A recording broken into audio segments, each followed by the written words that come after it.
这边的工作人员对安全措施非常非常的负责。即使我有潜水证，即使是大家看过我潜水，或者说 free diving， 叫做自由潜水，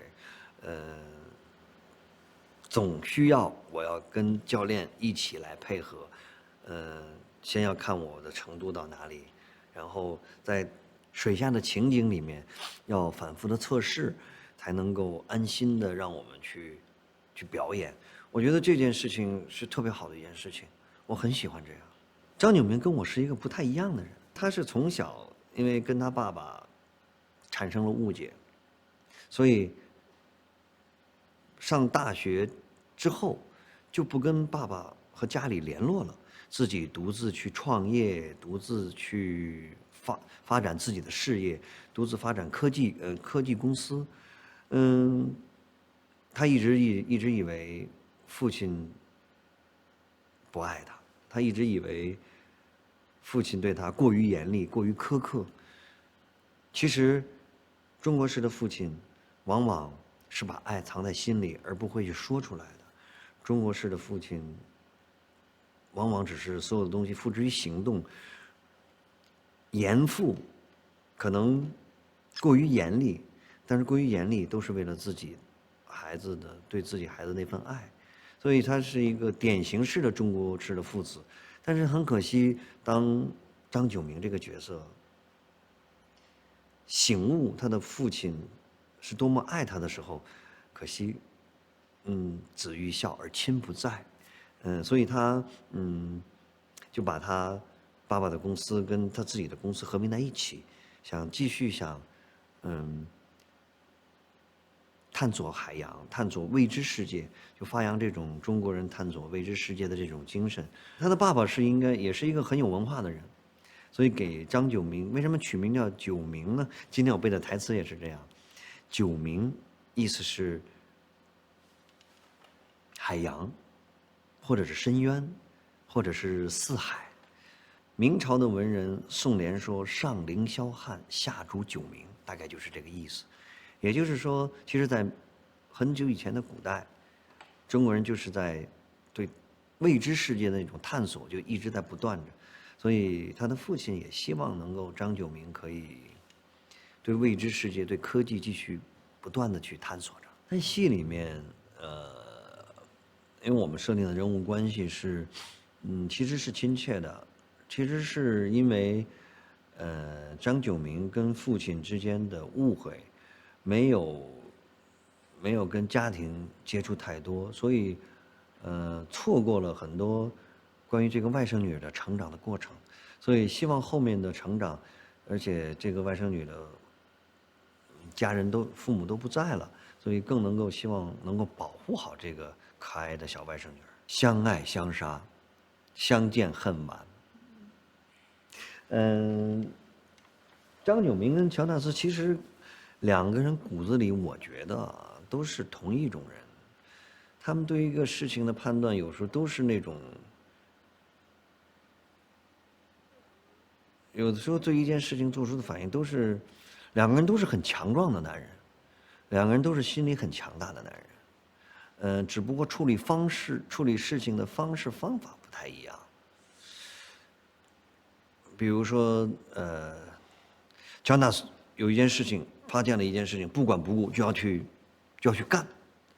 那张九明可能会想把事情想得更圆满，把事情考虑得更周全，把大家都要保护好。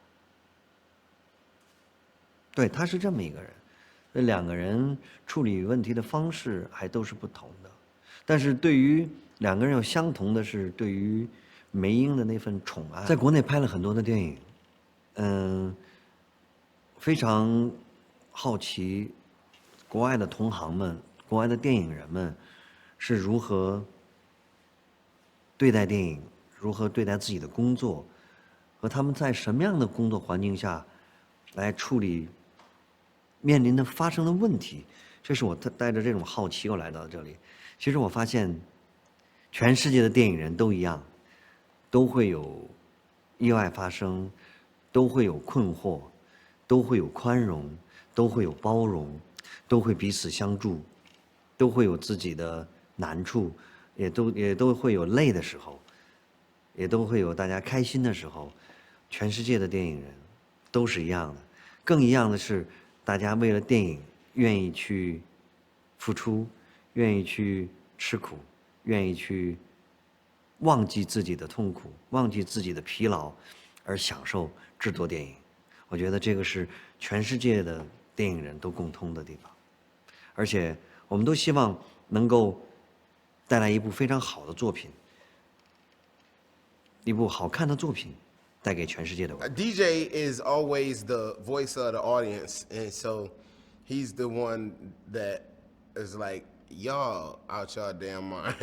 You think I'm about to go search for my death? Like I'm trying to escape, and y'all want me to run to the death.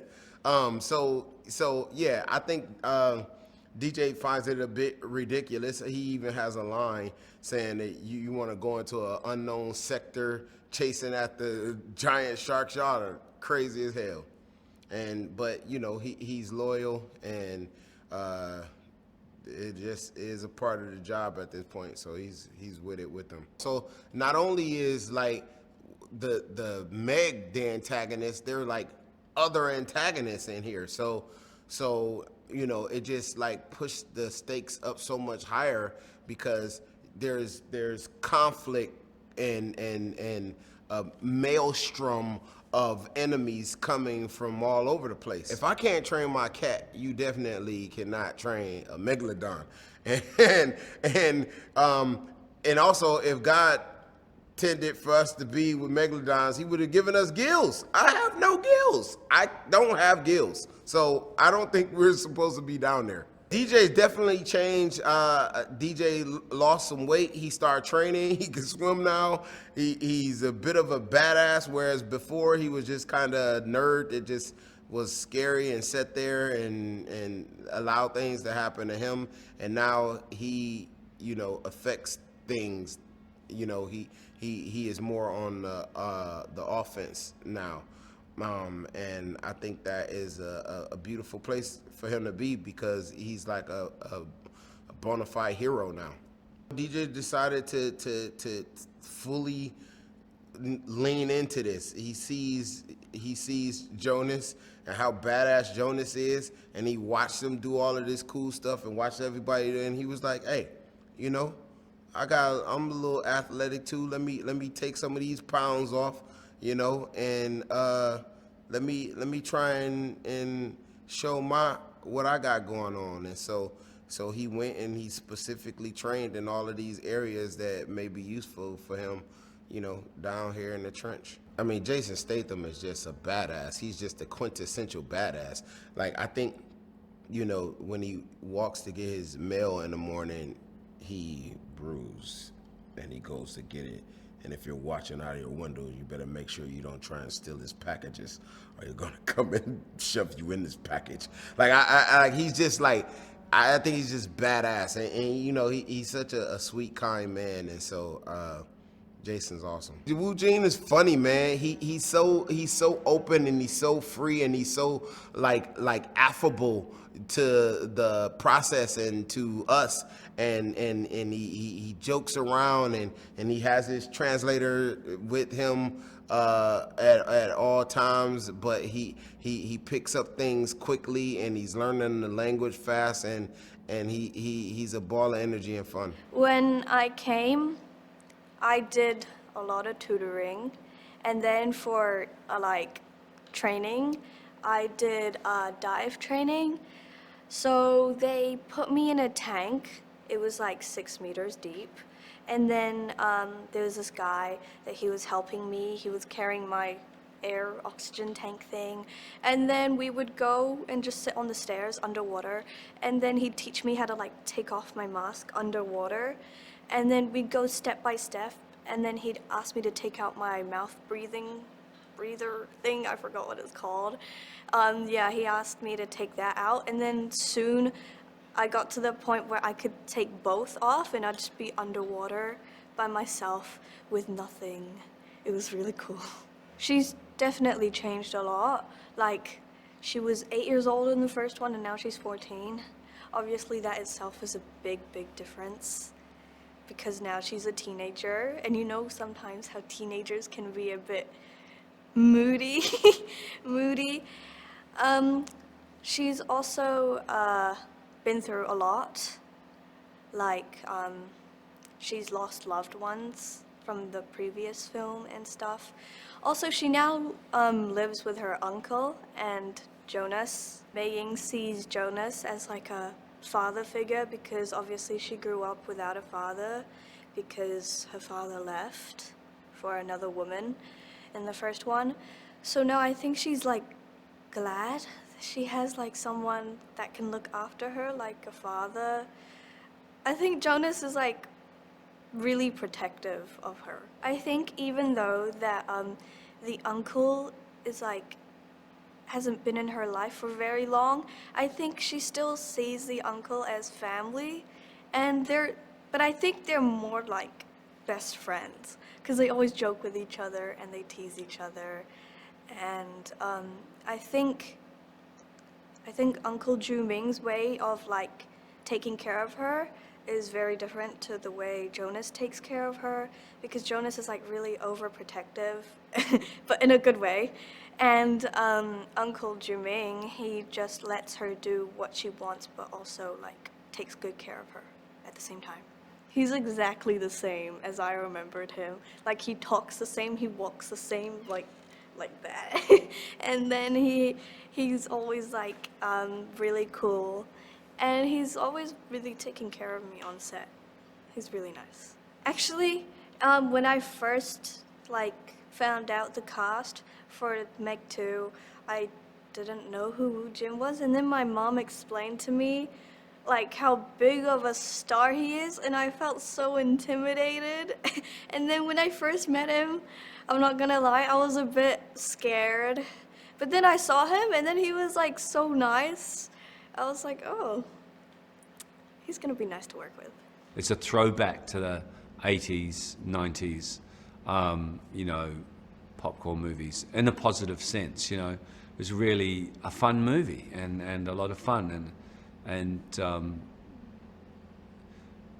yeah, so I just kind of knew instantly what it was, and I felt very confident that it was something that was going to succeed and something audiences would enjoy. And when it came out, it was everything I thought it would be. So why not do it again? It's like, makes sense. It's kind of that kind of movie, that if you get that combination of elements, you know, this fantastical threat of a megalodon, which are real now, we know, and I'm glad we've got the science to back that, you know, in the movie, that debate is over. Megalodons are real; they're living with us, amongst us, and then combine that with the action hero sequences. Like Statham's a great action hero, you know, one of the greats now,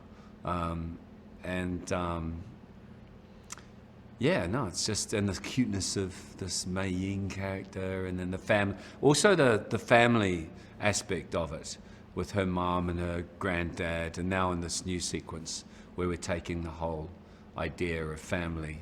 It's always just a fun theme to explore. It's just mind-blowing how it gets your heart rate up, because it's so visceral and it's so real. It's a real cinematic experience.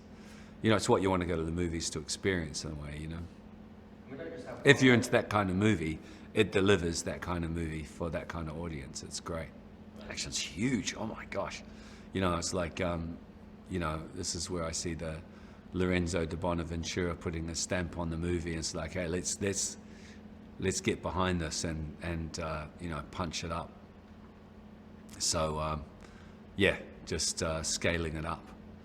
It's kind of Jurassic Park in the sea is kind of how you could comfortably frame it. Yeah, huge fan of Ben Wheatley. He's great. He's fantastic. You know, great storyteller. You know, really love his sense of character and you know, it's great to see him on a movie of this scale, because his movies are very sort of, you know, contained, and containment is good for creators. It gives them a sense of discipline and structure where they've got to like contain themselves and structure themselves and organize themselves within this frame. Whereas this movie just goes, which is so huge. So it's great to see him, you know, mixing it up on something this scale. He's just got this kind of raw masculinity that just sears into the image in that frame again. You know, he just looks like a real action hero. And he's a serious action hero. Like, he takes it so seriously, and he's so invested, and he cares so much and so deeply. You know, he's so passionate about action, you know. Working with Wu Jing was a real pleasure. You know, he's very light on his feet, very light-hearted, kept everything very light and fun, and you know, which is great. It was very, very, you know, and great at improvising. His English was amazing. Like, he kept getting better and better, you know, so the communication was great, and yeah, and it's great that he improvises stuff in mid-scene, in the middle of scenes, and that we have that sense of fluidity so that we can sort of feed off the energy of the scene. It's like Jurassic Park underwater. It's like, I don't know, it's like Die Hard underwater. It's like a mix of everything underwater, lots of water. You know, when you see a movie, a big wave in a movie, and you think, this is VFX, this is CGI, this is not real. It's real, dude. The wave is real, and it's hitting you for real, and it's I've been hit by a wave just right now, and believe it, it's real. Jonas and Montes, they have history together, and he needs to some kind of revenge or something like that. We don't really know what happened in Manila, but something happened. Okay? And he needs to, he needs some revenge from him. Well, I think what's great about the Meg 2 is I think fans from the first one will be really happy. The comedy is elevated, the action is certainly elevated, and Ben definitely nods to a couple of classics. Like, there are definitely moments in this movie that are reminiscent of Jaws or Jurassic Park, kind of, you know, an homage to our favorite cinematic creatures, which hopefully the Meg will join those ranks one day.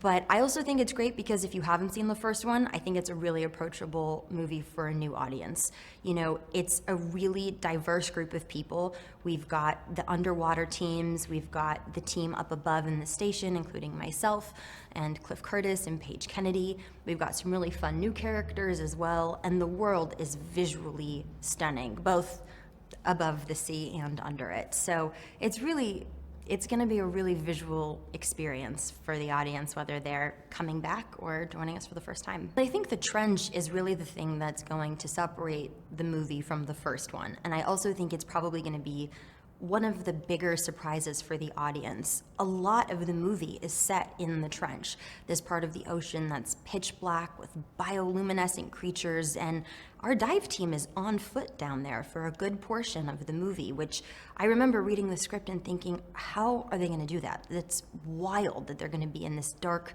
place with these creatures that could literally jump out and eat them at any point in time.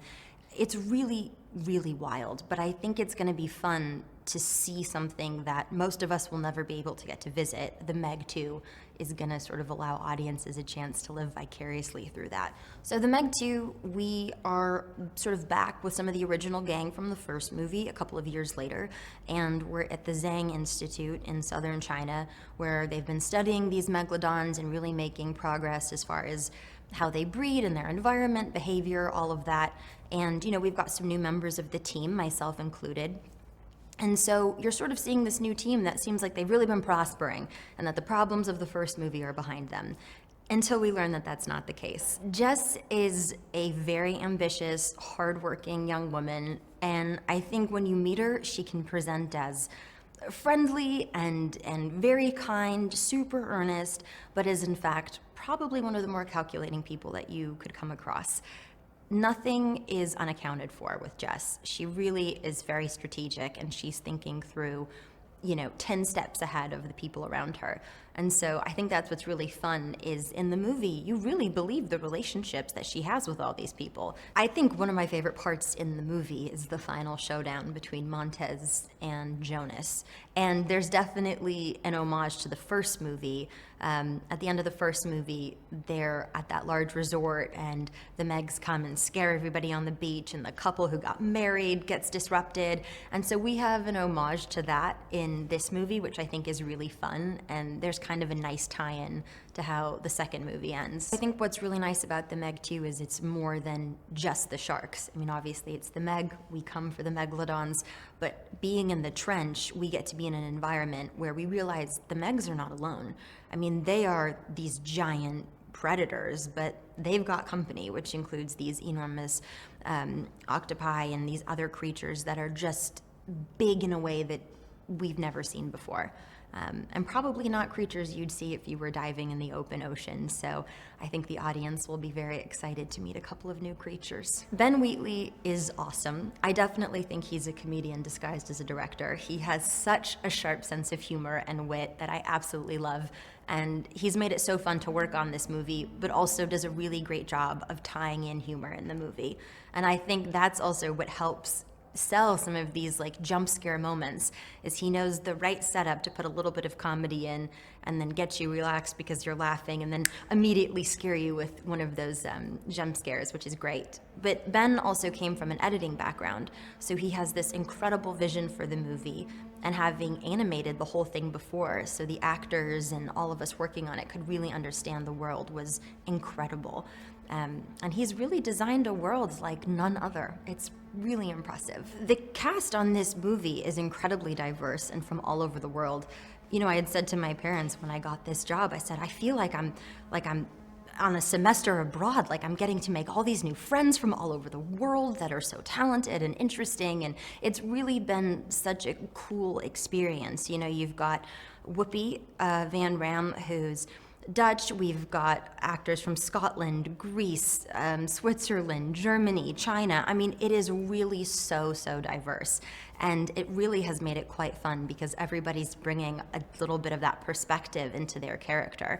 And it's really quite incredible. I think the thing that sets the Mag 2 apart from the first movie is, one, the scope of the world.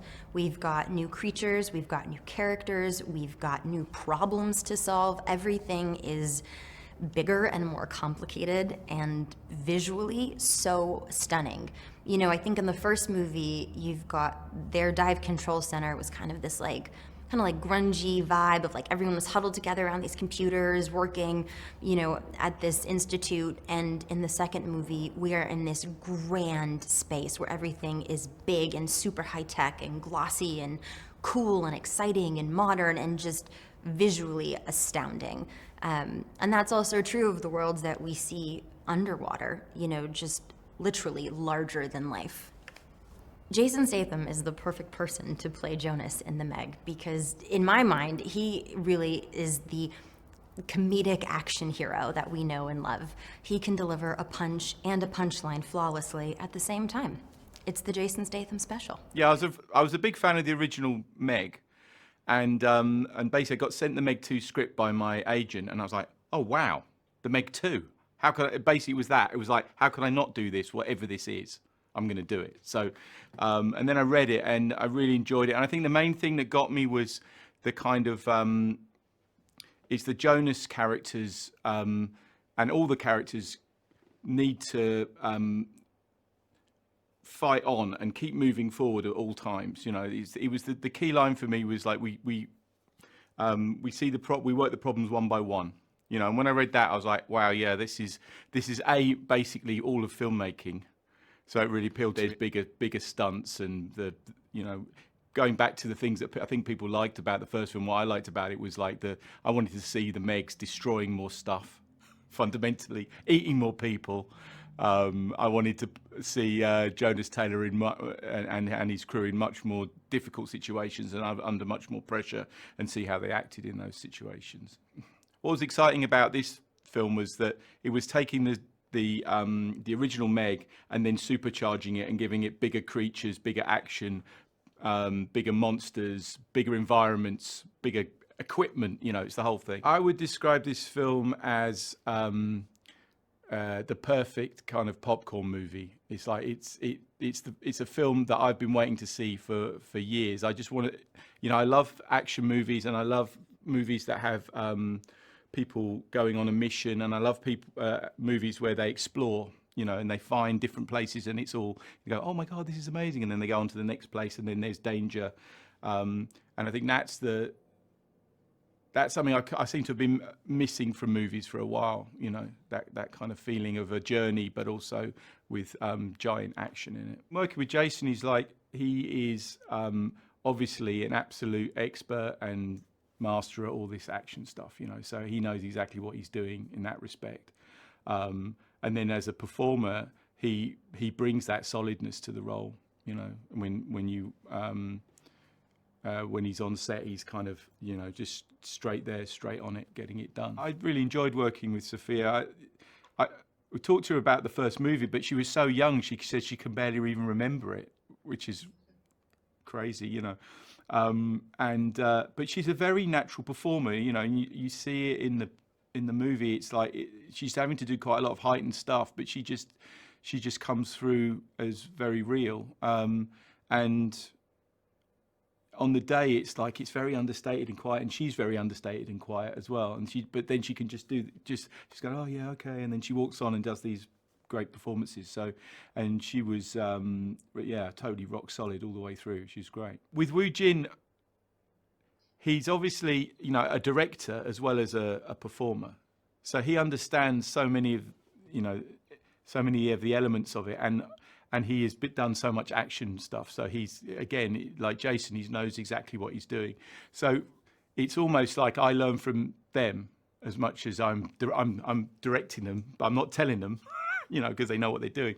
So there's an element of that, and I think that, but Wu Jing also has he has a sense of comedy and a sense of comedy timing as well, which is really brilliant. And then he's just very sweet to work with as well. Jason and Wu Jing's on and off screen chemistry was really interesting because Jason was very supportive of Wu Jing all the way through. You know, he was kind of excited to work with him because he's got an understanding of kind of action cinema and Asian action cinema, and knew his films, obviously, Wolf Warrior 2, and Wandering Planet. And he also knew that he also felt that he understood what it was like to be someone in a second language on a film set, you know. So he looked after him in that way, and kind of was very open to his ideas, and kind of, but also open to any of his anxieties about what we were doing. I think for a blockbuster movie, it's interesting to have a lot of variety, you know. So you've got, in this film, there is they fight monsters, there's hand-to-hand action, there's chases, there's being menaced by MEGs that you can't defend yourself against, and then there's kind of being attacked by tentacles and fighting in helicopters. It's like everything. It's got tons and tons and tons of stuff. So for me, that was such it was so fun. I particularly like to make movies that makes the audience react positively, fun, let's go, you know. And so I find it very satisfying as a filmmaker to provide that kind of enjoyment to people. So it seemed to us that the story was not done, and we had many ideas that we weren't able to put in the first one. So we were like, all right, let's give it a go. And then we got a really great script, and on we went. I think in any big action franchise, you have to top it, or else the audience is disappointed. So the action is bigger in this movie, for sure. You know, we also want to go places the first movie didn't. We spent a lot more time underwater in this movie, for instance. So you really get to experience what's it like to be down there and what's going on down there. And so it is providing both a familiar experience and a very new experience. It's been really a welcome thing that there's a very natural chemistry that has happened between each of the pair of the three and the three. So you can see a real like between Jason and Wu Jing. You can see a real paternal side of both guys coming out with Sophia. So I think it's going to be the strength of the movie, honestly, outside of the, spectacle, is there's going to be this real sense of bond, and you're going to relate to them and root for them as a result. I think the chemistry that we found in the first movie of Statham being the leading guy charging forward with a sense of humanity really obviously worked. We're trying to expand upon the sensitivity of the character with his surrogate daughter. And that has brought out a side of him that's not in the first movie. He's not as angry, number one. But we've also positioned him as the first movie, in a way, is life-changing for him. He has gone down the path now, essentially, of an eco-warrior. And so when we first meet him in this movie, he is carrying out an eco-warrior task. And so the guy who was angry and sort of, I don't want to get involved, is now exceedingly involved, both emotionally and from a proactive character base. And so I think the audience will like that progression. And we also have some fun with it. But he's, I think every big star has a kind of gravitas that is different to each one of them. And Jason's is very grounded and has a great sense of what I refer to as gravity. You just really feel like it feels real. And one of the tasks of this movie is we have all this crazy, extraordinary stuff. We need somebody to ground it. And he is very important in that respect, or else it becomes just a fantasy. It becomes too light. And so we're really lucky to have him at the center of this. Sophia is a very remarkable young lady. She is very professional, very disciplined. And so you're able to do whatever you'd like to do in terms of dialogue and pushing her as an actress.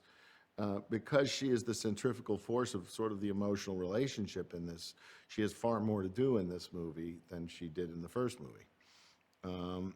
And she's literally along for the ride through all of it. So she is I can't imagine how much bigger. It's a lot bigger. And like I said before, she's partly fun because you can see yourself in that 14-year-old and trying to be more adult than you really are. You can see and you can emotionally relate to her because she needs the approval and affection of these two guys, neither of whom are the easiest guys to get that from. They're not the hardest, but they're not the easiest. And so, and she is irrepressible, so she continues to not follow what they tell her to do. And she pops up in places she really shouldn't be, which creates more problems. So she's really fun and very present through the whole movie. I think this is the definition of a big screen movie. We have giant creatures. We have, massive mayhem. We have way deep underwater. We have spectacle in a way. And to me, movies that have spectacle, they need to be seen on the big screen. Once you've seen it on the big screen, to me, okay, great. See it on a smaller screen. See it on your home TV, whatever. But the impact of scale can only be felt on a big screen. And this is the kind of movie that has that impact. It was really exciting because Jason really responded to the Jonas character. And because Jason was a diver before and on the British Olympic team, it just was a natural. And Jonas also spells Jason.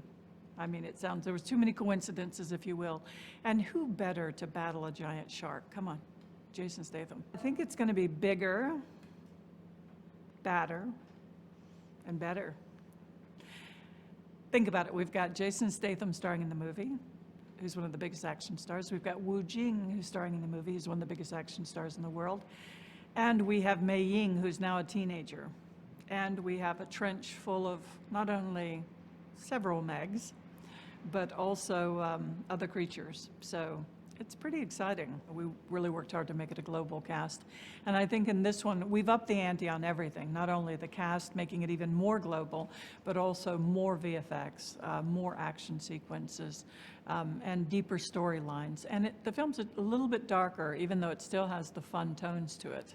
It's a little darker than the first film, but still totally family friendly at the same time. When Ben Wheatley read the script, and we all got on a call with him to talk to him about how he saw the script, that's when he had us, because his vision of the film was insane and fun and exciting, and all the things that we wanted the second Meg to be quite frank.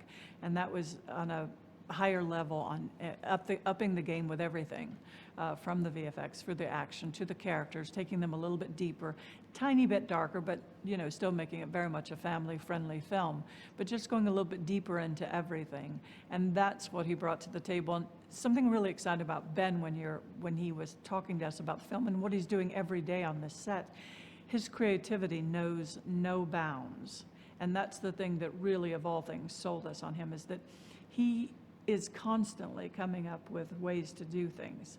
And he's a very user-friendly director, in the sense of that he's got so much to be thinking about with VFX, and we have an amazing team with him with this. But it's not an easy thing when you take on a film of this stature, with all these creatures, with the green screen, with the actors, with everything. And then being able to pivot and make a different decision, because you have to. And he's very good at that, very good at that. And like I said, his creation knows no bounds.